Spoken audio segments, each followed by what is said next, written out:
네, 구약 성경 여호수아는 크게 세 부분으로 나눠져 있는데, 첫 번째는 요단강을 건너서 가나안 땅으로 들어가는 부분이 처음에 나오고, 두 번째는 가나안 땅에 있는 그 주민들 몰아내고 정복하는 그 장면이 나오고, 마지막이 가나안 땅을 분배하는 내용이 나오고 있습니다. 그래서 오늘 읽은 이 말씀은 이제 가나안 땅을 이제 정복하는 과정 중에 하나의 말씀입니다. 여호수아가 가나안 땅을 정복한 것은 400년 전에 하나님이 아브라함에게 하신 약속이 있었습니다. 이 땅을 너에게 소유로 주겠다. 창세기 15장 7절에 한 말씀을 이제 400년이 지나서 이렇게 성취하게 되는 것입니다. 요셉을 통해서 이배굽을 하고, 또 모세를 통해서 출애굽을 하고, 광야 40년 지난 다음에 이제 여호수아를 통해서 가나안 땅에 들어가는 것입니다. 이 땅을 분배할 때 보면 제일 먼저 유다 지파를 먼저 하고, 그 다음에 요셉 자손을 이제 하게 되는데요. 오늘 본문은 유다 지파 중에서 특별히 갈렙이라는 사람이 나옵니다. 갈렙은 이때로부터 한 45년 전에 광야 생활을 할 때 유다 지파에서 뽑혀가지고 가나안 땅 정탐을 했던 대표입니다. 근데 대부분의 그 지파 대표들이 가나안 땅 너무 힘들다, 거인들이 있기 때문에 차지하지 못한다, 인간적으로 보고했는데, 갈렙은 아니다, 하나님이 함께 하시면 차지할 수 있다, 믿음의 보고를 했습니다. 그때 이제 모세가 약속한 게, 네가 밟는 모든 땅은 너에게 주겠다, 그렇게 약속을 했는데 45년 만에 이 땅을 받습니다. 그런데 갈렙이 받은 땅을 본문에 보게 되면 크게 두 가지인데, 헤브론이 나오고요, 13절에, 또 15절에 보면 드빌, 이 두 곳이 나와요. 근데 이곳이 가장 험난한 곳입니다. 아낙 자손이 살고 있었고,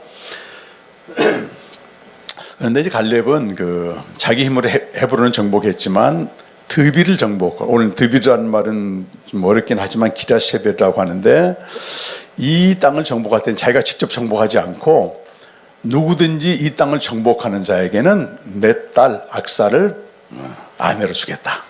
예. 과거 그 고대 전쟁사에 보게 되면 그 사울도 그랬잖아요. 다윗이 전쟁에서 이기게 되면 딸을 주겠다, 이렇게 딸을 보상으로 주는 그런 약속을 했습니다.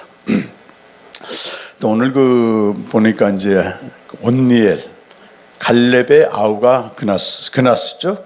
그나스인가 어려워요. 그나스의 조카죠. 조카가 온니엘이 그 땅을 정복했습니다. 그러니까 이제 악사가 그쪽으로 시집을 가게 되는 그 장면이 나오고 있습니다. 참 당시에 여러분이 딸 입장이라 생각해 보면 자기 의사와는 전혀 무관한 거잖아요. 그냥 아버지께 복종하는 겁니다. 복종했는데 단 하나의 조건이 뭐냐면, 그가 앞으로 헤브론에 가서 살 텐데 거기는 물이 안 나오는 곳이에요. 이스라엘이 남쪽에 있기 때문에. 그래서 샘물을 좀 달라고 이제 구했습니다. 근데 오늘 그 구하는 내용이 그 18절 말씀에는 밭을 구하자고 되어 있고, 19절에 오늘 제가 좀 나누려고 하는 말씀이, 내가 아버지의 명령에 복종해서 내 인생을 살지 않고 아버지가 원하는 삶을 살겠습니다 하고 가는데, 한 가지 복을 구합니다. 내게 복을 써서. 이 복을 구하는데 제가 2주간에 묵상할 때 보니까 아무거나 구한 게 아니고 없어서는 안 될 꼭 필요한 걸 구했더라고. 그러니까 우리가 하나님께 구할 때도 제대로 구해야 됩니다. 정말 내게 필요한 게 뭔가. 예수님이 제자들에게 너희는 너희가 구하는 것을 알지 못한도다. 뭔 얘기예요 그게. 예수님 예루살렘 올라갈 때 내 한 자리 달라, 높은 자리 달라고 하니까 너희가 구하는 것을 알지 못한다, 이렇게 말씀하시거든요. 구함에 대한. 여기 악사가 구한 복은 히브리어로 브라카라고 얘기합니다. 브라카. 원래는 바라크에서 나온 말인데 선물로 주로 번역이 돼요. 선물로 번역되고 또는 은총으로 번역됩니다. 선물 또는 은총. 악사가 그걸 받았습니다. 이걸 가만히 생각하면 제가 우리가 이 땅에 살아가는데 사실 받지 않은 게 없습니다, 여러분. 다 받은 선물이거든요. 하나님의 선물에 대해서 말씀 나누는데, 이 선물이 크게 두 가지가 있어요.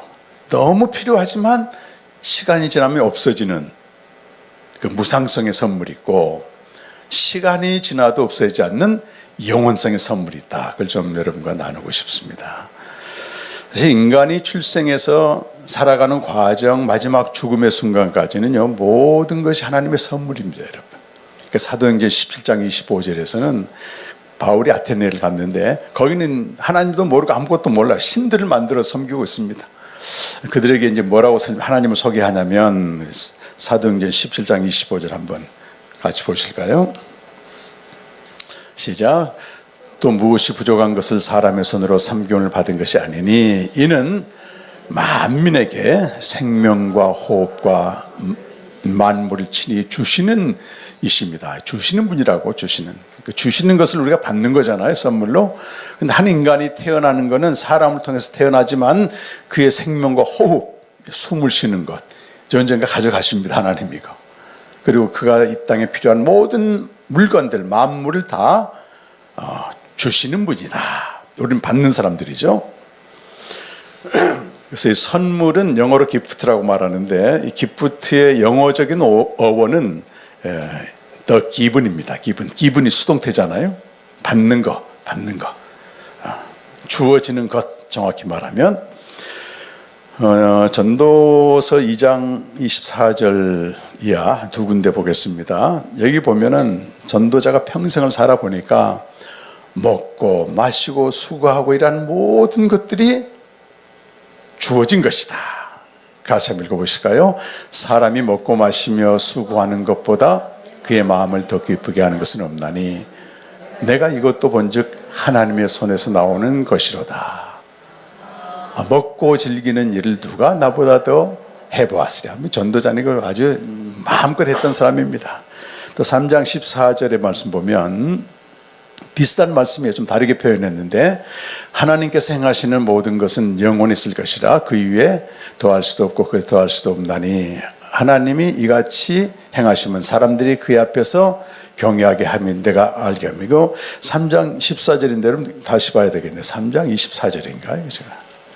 전도서 3장 찾아보겠습니다. 13절인데 13절 그 앞에 있는 거 제가 읽겠습니다. 준비 안 됐으면 그 앞절인데요. 사람마다 먹고 마시는 것과 수고함으로 낙을 누리는 그것이 하나님의 선물인 줄 또한 알았도다. 그러니까 먹고 마시고 수고하고 거기서 오는 모든 즐거움들이 자기가 스스로 만든 게 아니고 주어진 것이다. 내가 일해서 내가 수고해서 먹고 마시는데 무슨 그 선물이라고 말해요. 호흡도 선물이니까 일단 움직일 수 있는 손도 여러분 다 선물입니다. 건강도 내가 열심히 관리는 하지만 다 선물입니다. 여러분. 주어진 것이에요. 주어진 것입니다. 그래서 우리가 누리는 모든 것은 우리에게 주어진 선물인데 몸도 그렇고 지식도 그렇고 음식도 그렇고 다 마찬가지입니다. 내 옆에 있는 사람도 선물이고 말도 그렇고 땅, 생각, 우주 모든 것이 그렇습니다.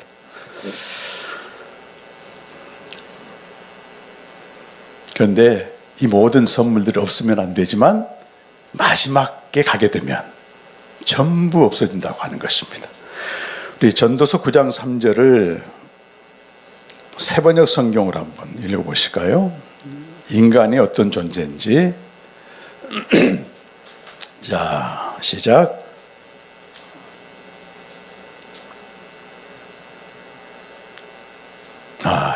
시작. 모두가 다 같은 운명을 타고났다는 것.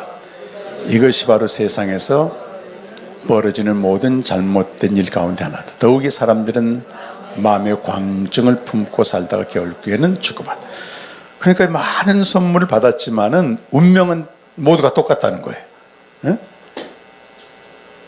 광기를 품고 살다가 죽는다. 네, 이렇게 끝납니다. 그래서 일상의 모든 선물은 하나님이 주신 것이지만 풀의 꽃처럼 다 마르고 떨어질 수밖에 없다. 전도서 12장 7절 한번 읽어보겠습니다. 시작. 육체가 본래 왔던 흙으로 돌아가고 숨이 그것을 주신 하나님께로 돌아가기 전에 내 창조주를 기억하라. 이 호흡이죠. 호흡은 하나님께로 돌아간다는 것입니다. 요즘 많이 부르는 찬송 중에서 아까도 우리 예배 전에 나오던데 은혜란 찬양 여러분 들어보시잖아요. 내가 태어나 사는 것, 내가 숨을 쉬는 것, 내가 움직일 수 있는 모든 것이 당연한 게 아니고 은혜다. 은혜가 선물입니다, 여러분. 주어지는 것이에요. 근데 아무리 이런 찬양을 하고 감사를 하고 고백을 해도 마지막에 가보면은 다 없어진다고 하는 것입니다. 그래서 전도자가 자기가 먹고 마시고 누린 모든 선물을 나처럼 받은 사람이 어디 있느냐? 원하는 걸 다 했고 갖고 싶은 걸 다 가졌고 알고 싶은 걸 전부 알았지만 마지막에 가보니까 공허만 남더라. 이렇게 이제 얘기를 하는 겁니다, 여러분. 그게 우리 인간이고 모든 운명이 똑같다는 것입니다. 그런 우리에게 하나님이 하신 진짜 선물이 있습니다. 진짜 선물. 이제 크리스마스로 돌아오는데, 자, 흙으로 돌아가고 결국은 멸망에 이를 수밖에 없는 인생을 위해서 하나님이 하신 일인데요. 어느 신학자가 그런 얘기 하더라고요. 성경에서 가장 중요한 한 가지만 뽑으라면 뭘까? 그랬더니 하나님이 그 독생자를 보내셨다. 하나님이 독생자를 보내셨다. 이 엄청난 사건이라고 하는 것입니다. 요한복음 3장 16절 우리가 많이 알고 있습니다. 하나님이 세상을 이처럼 사랑하사 독생자를 주셨다. 주셨다는 건 뭐죠? 선물입니다, 여러분. 우리가 뭘 한 게 아닙니다. 주어진 것입니다. 그런데 문제는 그를 믿는 자는 멸망치 않고 모든 운명이 똑같은데 멸망치 않고 영원한 생명을 얻는다. 이렇게 말씀하고 있어요. 그래서 영생은 무상성의 인생에게 주어진 영원성의 선물입니다. 디도서 1장 2절에 보면 이 선물은 이 세상을 창조하기 전부터 우리에게 이미 약속된 것이다. 하나님이 약속하신 겁니다. 그리고 에베소 1장 3절 6절 보게 되면 이건 하늘에 속한 복이고 창세 전에 그리스도 안에서 그의 사랑하신 자 안에서 사랑하고 거룩하고 흠이 없게 하시려고 만든 하나님의 아들이 되는 게 선물이라고 말씀하고 있습니다.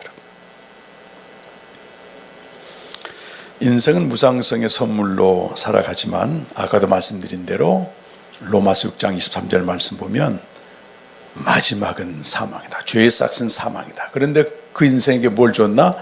하나님의 선물은 그리스도 예수 안에 있는 영생이다. 영생이란 말은 너무 오염되어 버렸습니다, 지금. 이걸 정말 선물로 알고 있는가 말이죠. 자, 야고보서 우리 1장 16절에서 18절까지 말씀인데요. 이건 야고보 기자가 시험 중에 있는 성도들에게 쓴 편지인데, 내 사랑하는 형제들아 속지 말라. 다시 읽어보겠습니다. 내 사랑하는 형제들아 속지 말라.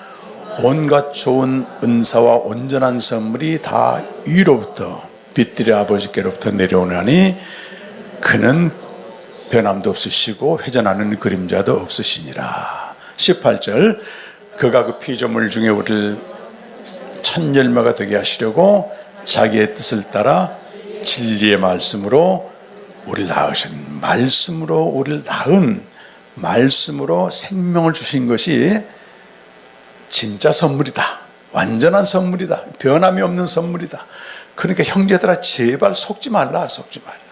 이 선물 아닌 다른 것을 구하는 것 속지 말라는 것입니다, 여러분. 야곱의 우물에서 예수님이 수가성 여인에게 찾아오셨습니다. 그때 예수님과 이제 말을 주고받는데요. 처음에는 물 좀 달라고 예수님 말씀하셨어요. 그러니까 수가성 여인이 하는 말이, 당신은 보니까 유대인인데 어떻게 유대인이 사마리아 사람들이 떠준 이 그릇에다가 물을 마실 수 있느냐? 당시에 사마리아 사람들이 떠준 그릇에다가 유대인들이 물 안 마셨거든요. 그러니까 예수님 하신 말씀이 4장 10절인데 이 말씀이 아주 중요한 말씀입니다, 여러분. 4장 10절 요한복음 한번 읽어보시죠. 준비가 안 됐어요. 4장 10절 요한복음, 여러분 성경 찾으시면 됩니다.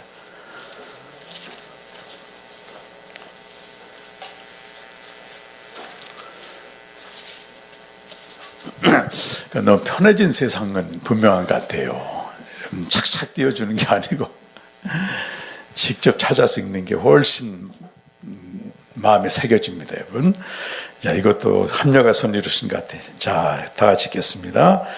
예수께서 대답하여 이르시되 내가 만일 하나님의 선물과 또 내게 물 좀 달라 하는 이가 누구인 줄 알았더라면 내가 그에게 구하였을 것이요 그가 생수를 내게 주었으리라.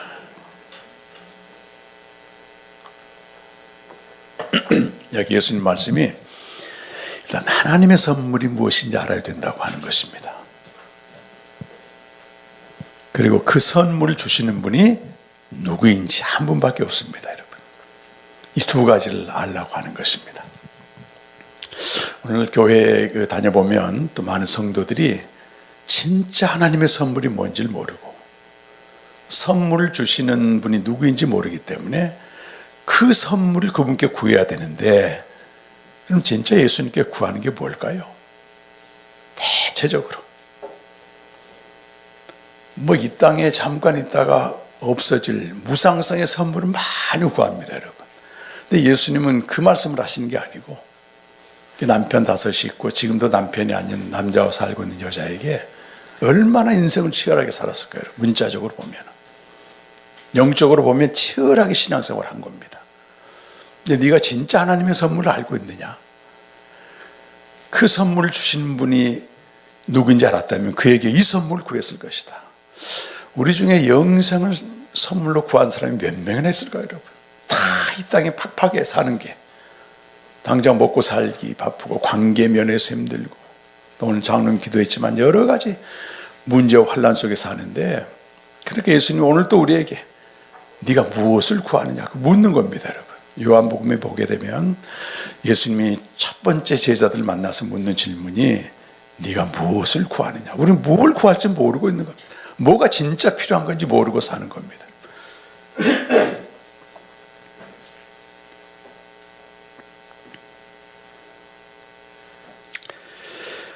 예수님이 누구십니까, 여러분? 예수란 말과, 여러분 다 대답할 수 있습니다. 또 하나님의 아들이란 말과 또 그분이 그리스도다. 애매하게 알고 있는 것들은 많지만 내가 정말 뭔가 알고 있다고 하는 것은 데피니션, 정의할 수 있어야 됩니다. 예수가 누구예요, 여러분?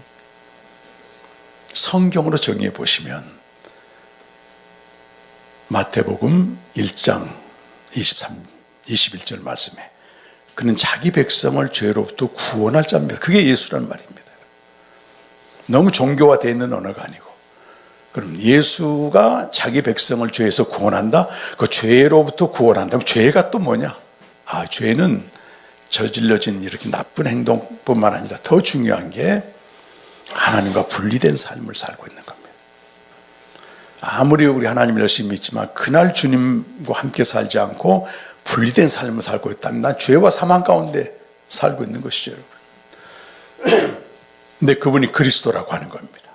또 그리스도는 뭐냐? 이거는 구약 성경에서 말하는 대로 십자가에 죽으시고 3일 만에 살아나신 분이다, 이런 뜻입니다, 여러분. 하나님의 아들은 창세 전부터 아버지 품에 있던 분이고 그분이 이 땅에 오셨고, 그러면 예수라는 분이 하나님의 아들이고 그리스도심을 믿게 되면 어떤 일이 벌어지느냐? 그게 바로 생명을 얻는다는 얘기를 하는 겁니다. 요한복음 20장 30절 31절 말씀 같이 한번 읽어보겠습니다. 자, 시작.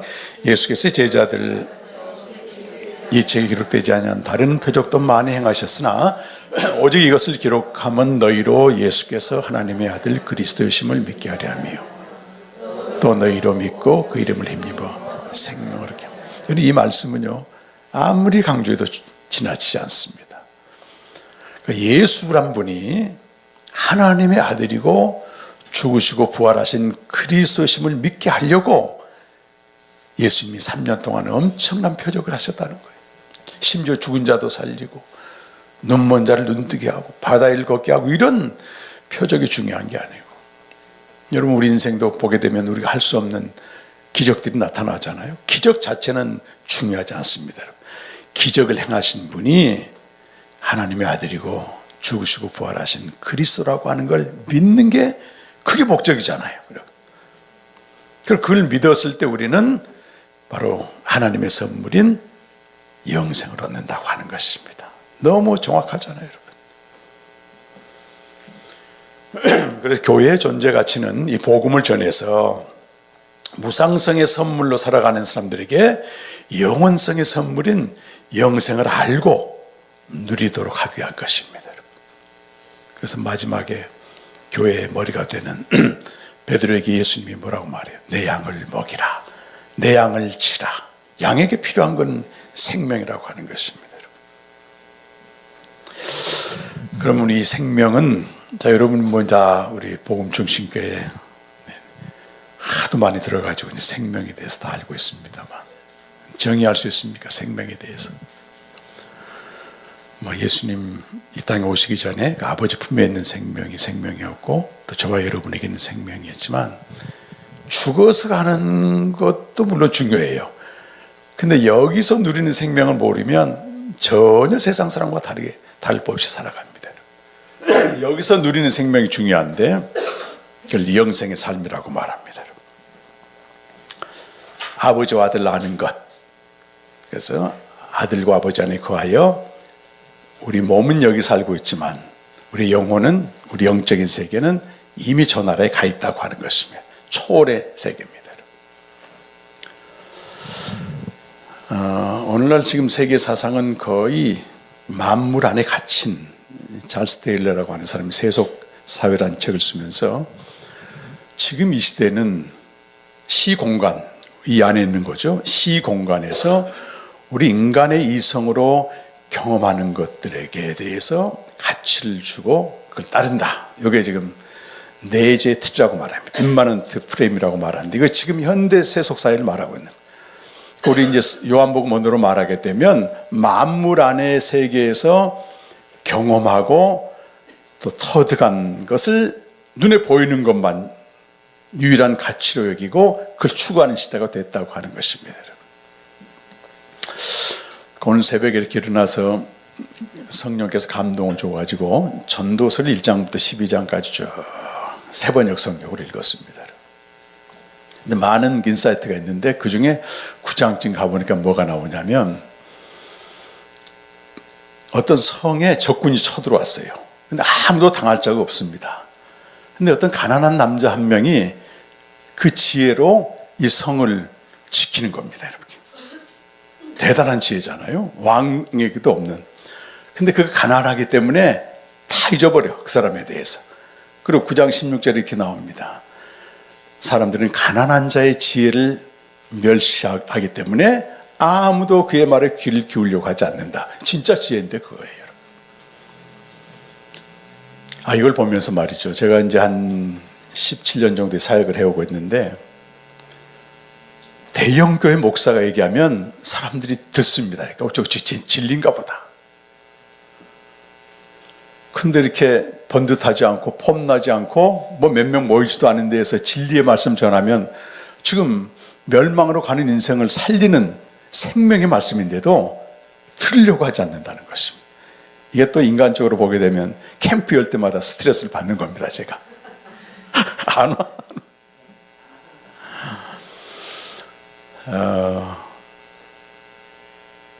코로나 터지기 직전에 마지막 캠프를 이제 했는데 목사님 3명이 오시고 청년 1명이 왔어요. 사실 코로나가 임박해가지고 안 해도 되는 캠프인데 또 참석자가 있어서 했단 말이에요. 근데 그때 참석했던 목사님 2분이 이 생명에 대해서 확 열렸습니다. 한 분은 저기 청송 가서 지금 목회하는데 그때부터 지금까지 날마다 주님과 교제하면서 시골 교회인데도요, 복음을 통해 생명을 누리는 표 걸어놓고, 그 교회는 보통 2-3년 있다가 목사들이 다 내쫓김 당하는 그걸로 유명한 교회인데 이분은 거기서 6년째 생명의 복음을 나누고 있습니다. 또 한 분은 서산에 가서 이제 새로 부임해서 가는 교회인데 거기는 한 1,000명, 2,000명쯤 돼요. 거기 서산에서 상당히 큰 교회로 알려졌습니다. 이분이 그 교회를 새로 부임해 가면서 생명을 알게 된 것에 대한 감격. 내가 이제 뭘 전해야 될 줄 알겠단 말이지. 그리고 이제 갔는데 매년 한 번씩 왔습니다. 이렇게. 이번 내일부터 있는 캠프에는 부목사 3명을 다 데리고 본인까지 4명이 지금 오시는 겁니다. 그러니까 그동안에 그게 거의 전부입니다. 여러분. 해보게 되면 한 50명, 60명 올 때도 있었어요. 한 번은. 한 명도 열매가 없었습니다. 그때는.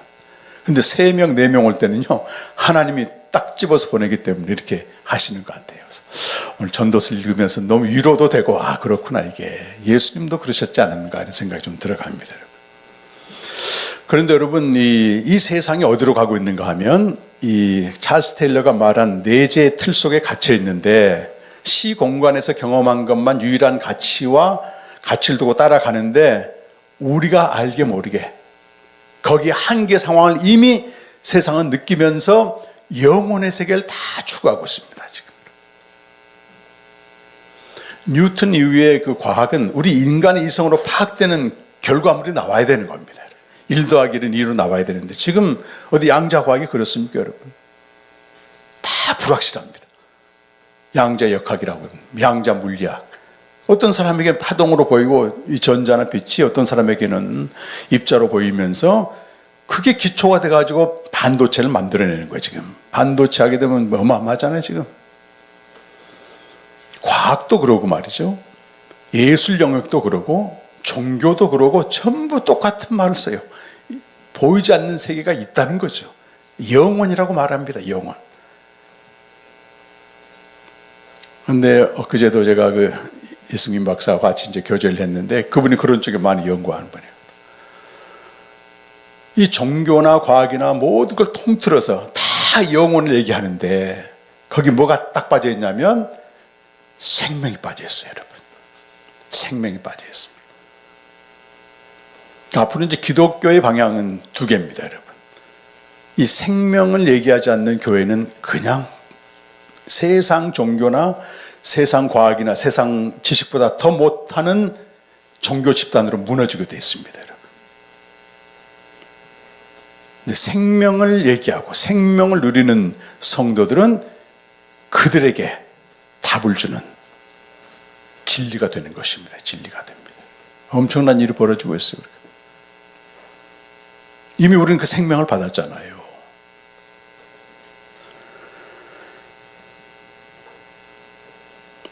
영생의 삶은 삼위 하나님과의 교제고 삼위 하나님만 갖고 있는 모든 충만을 내가 덧입는 것입니다.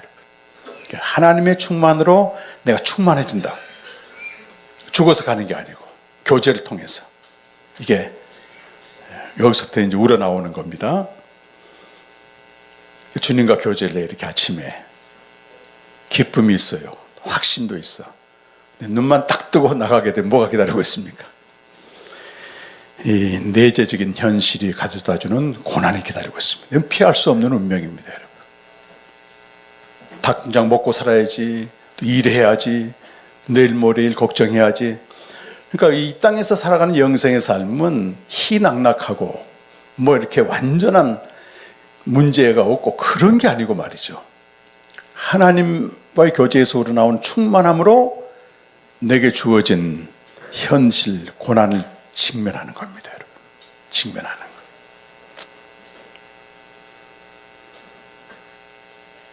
죄와 사망이 다스리고 있는 이 세상을 뚫고 저 밑바닥까지 가는 거예요. 두려워하는 게 아니고 그런 거죠.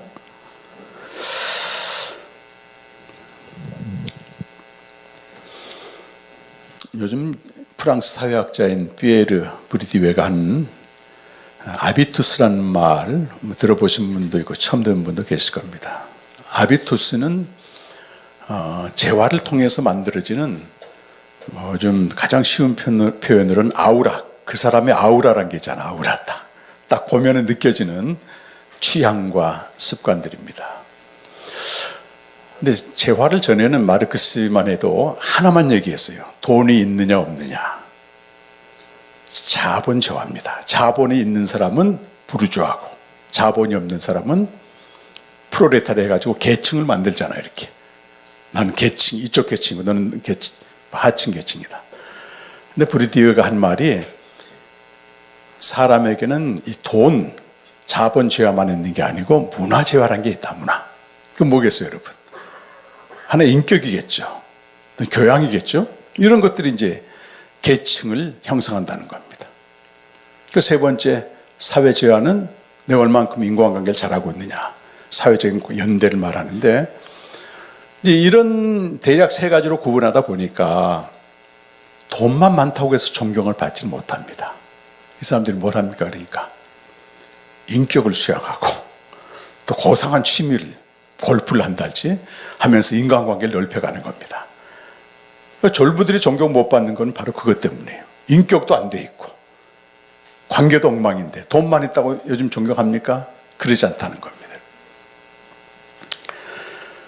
근데 이 얘기를 하다가 그 이승민 박사와 중요한 얘기를 했는데, 우리 그리스도인에게 있는, 그리스도인이 결코 빼앗지 말아야 될, 없어서는 안 될 중요한 재화가 하나 있는데, 선물이죠. 하나의 영생을 사는 자에게. 그게 고난이라는 겁니다. 고난. 여러분 가만 보세요. 어느 종교에서 고난을 선물로 여기고 고난을 자랑하느냐? 거의 불가능하고, 고난을 없애는 게 종교의 목적이지 않습니까, 여러분? 근데 삼위 하나님의 충만함, 거기서 우러나오는 삶이 있는 사람에게는 고난이 선물뿐만 아니고 자랑거리입니다. 그것을 로마서 5장 1절 2절에서는 우리가 믿음으로 의롭다 하심을 받았으니 하나님과 화평을 누리자, 그리고 뿐만 아니고 예수 그리스도로 말미암아 우리가 그 은혜의 보좌에 들어갔으니 그분의 영광을 바라고 즐거워하자. 이게 삼위 하나님의 충만함 속에 들어가 있는 거거든요. 그 사람이 그 다음 무슨 말을 하냐면 로마서 5장 3절에서 5절. 이거 혹시 있나요? 아니면 같이 한번 읽어보겠습니다. 5장 1, 2절은 제가 방금 얘기했고 3절 시작. 다만 이뿐 아니라 우리가 환난 중에도 즐거워하나니 이는 환난은 인내를, 인내는 연단은 소망을 이루는 줄 알미로라. 세상 사람들은 자본, 돈재화, 또 문화재화, 또 사회재화가 있어야 되지만 우리 그리스도인에게 없어서는 안 될 재화 중에 하나가 환난입니다. 환난. 근데 저기 환난을 즐거워한다고 되어 있는데 원문에는 환난을 자랑합니다. 자랑. 미친 거지 뭐. 세상 사람 보게 되면 환난을 자랑한다. 왜? 그 뒤에 있는 이유가 나오고 있어요. 그 목적은 환난을 견디게 되면 연단이 만들어집니다. 연단이 말하는 거 아비투스라고 하는 믿는 자에게 풍겨지는 그리스도를 닮은 그리스도가 나타나는 아우라입니다. 여러분. 취향이죠, 취향. 그저 만들어지지 않는다는 거예요. 그저 만들어지지 않습니다, 여러분. 실력은 그냥 쌓아지는 게 아닙니다, 여러분.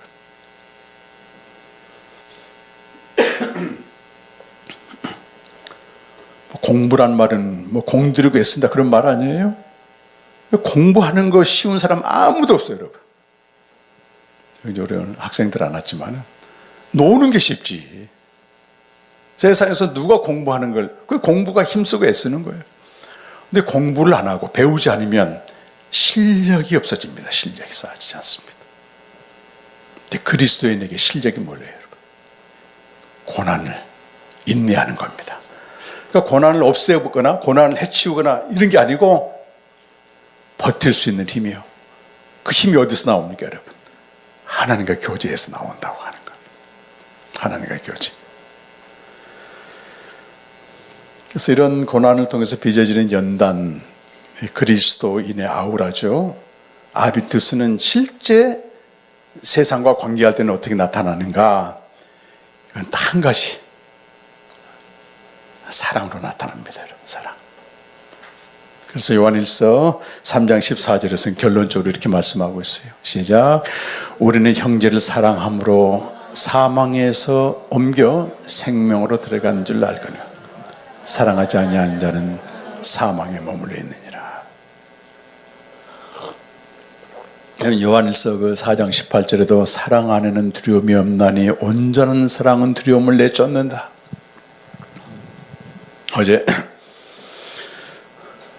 그저께구나. 그저께 이제 좀 오후에 그 제 아내랑 같이 주변에서 여러 사람 추천을 받은 영화가 있어서 이제 봤는데 넷플릭스에서 상영하고 있는 프랑켄슈타인이라는 영화가 있습니다. 200년 전, 1800년 초에 그 마리셀리라고 하는 프랑스 여자가 쓴 소설인데 이게 내용이 상당히 신선하고 충격적이고 또 SF 소설처럼 돼 있어가지고 많은 사람이 영화로 만들었어요. 이걸 내용을 조금씩 각색을 해서 만들었는데 지난 10월 달에 개봉한 프랑켄슈타인의 영화는 브라질의 천재 감독이 있습니다. 이 사람이 한국의 봉준호하고 비슷하게 감독상 받고 이런 사람이에요. 텔토로 감독이 만들었는데 굉장히 저용하네. 혹시 넷플릭스 보시는 분들 한번 좀 가서 보십시오. 저는 영화를 보면서도 갑갑하고 그런데 이제 제 아내랑 같이 교제하면서 서울신 인사이트가 있더라고. 확실히 그 여성들에게 뭐가 있는 것 같아. 저 이제 산에 가면서 그런 얘기를 좀 했는데 천재 과학자가 있어요. 근데 그 아버지가 외과 의사입니다. 근데 아들을 사랑으로 양육한 게 아니고 막 의학 용어를 안 외우면 채찍으로 두들겨 패는 거예요. 맞으면서 이렇게 과학자가 됐습니다. 그리고 이제 엄마의 죽음이 큰 트라우마가 돼가지고 죽지 않는 인간을 만드는 게 자기 이제 목적이 돼가지고 시체들 결합해서 이렇게 뭐 그런 내용들이 나와요. 어떤 인간을 하나 만들었는데 그 인간이 이제 괴물처럼 그렇죠 만든 게. 근데 자기가 만든 창조자죠. 피조물인 인간을 자기가 잘한 대로 대하는 거예요. 그걸 그것이라고 부르면서 똑같이 채찍을 사용합니다. 이렇게. 그런 내용인데 그 중간에 보게 되면 그 제수 시대는 엘리자베드라고 하는 수녀원 출신 하나님을 너무 사랑하는 이 자매예요. 자매는. 근데 그 인간도 아니고 뭐 물건도 아닌 그 대상을 그렇게 국률로 쳐다봐. 그러니까 서로 교감이 됩니다. 이게. 그리고 어느 날 이제 결국 이제 자기가 만들어준 그 피조물이 자기를 공격한다 생각하니까 이 빅터라고 하는 과학자가 그 집을 불살라버리고 죽이려고 하는데 희한하게 살아나는 겁니다. 그래서 여기저기 돌아다니다가 어느 집에 가게 됐는데 거기서 어떤 할아버지를 만나요.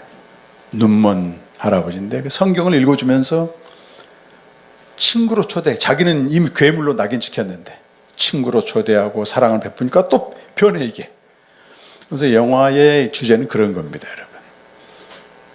이제 AI 시대가 도래하잖아요. 인간이 기괴한 것들을 만들 겁니다, 여러분. 그런데 인간이 스스로 창출할 수 없는 게 영혼을 순수하게 대하는 사랑만큼은 창출해내지 못한다고 하는 그 메시지 같아요. 제가 이제 해석하기엔 뭐든지 해석자가 중요하니까. 괴물 같은 사람이라도 내가 그 있는 그대로 용납하면서 사랑을 베풀면 사랑이 됩니다. 그 대상이. 근데 아무리 사랑스러운 존재라도 내가 괴물처럼 대하면 그 상대가 괴물이 되고 나도 괴물이 된다고 하는 그런 내용이에요. 역할을 가지고 사람을 대하는 게 아니고 능력을 가지고 대하는 게 아니고 영혼 자체를 순수하게 들여다보는 겁니다. 이것을 철학적으로 말하면 레비나스라고 하는 사람이 유대인이었거든요. 자기 가족들이 전부 가스실에서 죽임 당한 거예요, 이렇게. 그래서 자기는 이제 유대인 신분이었지만 군인으로 입대해가지고 포로 수용소에 들어갔기 때문에 큰 가스실을 면했죠. 포로 수용소에서 그 추운 날 엄청난 학대를 당합니다, 여러분. 벌목을 주로 나무를 베고 오는데 포로들이 다 지쳐서 먹지도 제대로 못하고 오는데 강아지 한 마리가 말이죠. 꼬리를 치면서 그렇게 반가워해. 그 독일군들은 자기들 학대하고 먹을 것도 제대로 안 주고 하는데 강아지하고 포로들이 정이 든 거예요. 그래서 요즘 반려견을 이렇게 많이 키우나 자기가 생각을 했습니다. 이 강아지는 말이지 사람 차별하지 않더래 말이지. 있는 그대로 받아주더라 그 말이죠. 그러면서 레비나스가 자기 철학을 전개해가면서 저 독일군들은 개만도 못하다, 강아지만도 못하다 그런 표현을 씁니다, 여러분. 그래서 그 전까지 철학은 다 전체주의 관념론인데 이 사람이 딱 들고 나온 게 뭐냐면 이 진짜 철학은 타인의 고통을 끌어안고 나와 동일시되는 거다. 그런 얘기를 해나갑니다. 여러분. 그래요. 이 사랑입니다. 여러분. 세상은 이렇게 가고 있습니다. 여러분. 갈수록 기계, 첨단, AI, 지금 웬만한 것들은요, 지식 같은 거는 AI, 제미나이 딱 쳐서 책에 대한 것도 오늘 아비투스 설교 들었기 때문에 아비투스에 대해서 얘기해줘. 그러면 그 책을 쓴 사람까지 쫙 정리해서 나와요. 1번이면 3번, 7번까지. 이 지식은 하늘을 찌르지만 뭐는 없습니까, 여러분? 사랑은 없습니다, 거기. 그리고 마지막 때가 되면 사랑이 식어진다고 되어 있어요. 불법을 행한다고 말합니다. 그러니까 사람을 대할 때도 어떤 역할로 대하지 있는 존재 자체를 속에 있는 순수함을 찾아내지 못해. 그 영화 속에 그 수녀는 그걸 찾아내더라고. 그 눈빛 속에 있는 괴물처럼 생겼지만 그 순수함을 찾아내가지고 반응을 하는 겁니다. 그 순수함이 서로 통하게 되고. 네. 그렇습니다. 우리는 이미 이제 영생을 아는 여러분이기 때문에 우리의 사명은 갈수록 커지는 것 같아요, 여러분. 그래서 세상에 나가서 영생을 모르는 사람을 대할 때 이 결이, 아우라가 달라야 됩니다. 아우라. 그것을 위해서 우리에게 영원한 선물 주신 겁니다. 일상의 선물은 마음껏 누리시되 영생의 삶에 투혼하셔서 갈수록 기계화되고 첨단화되고 인간이 AI 시대에서 어떻게 살 것인가 향방을 알 수 없는 이 시대에 결코 세상 그 무엇도 흉내낼 수 없는 그 아가페 사랑이죠. 이 사랑으로 생명을 드리는 여러분 되시길 간절히 축원합니다.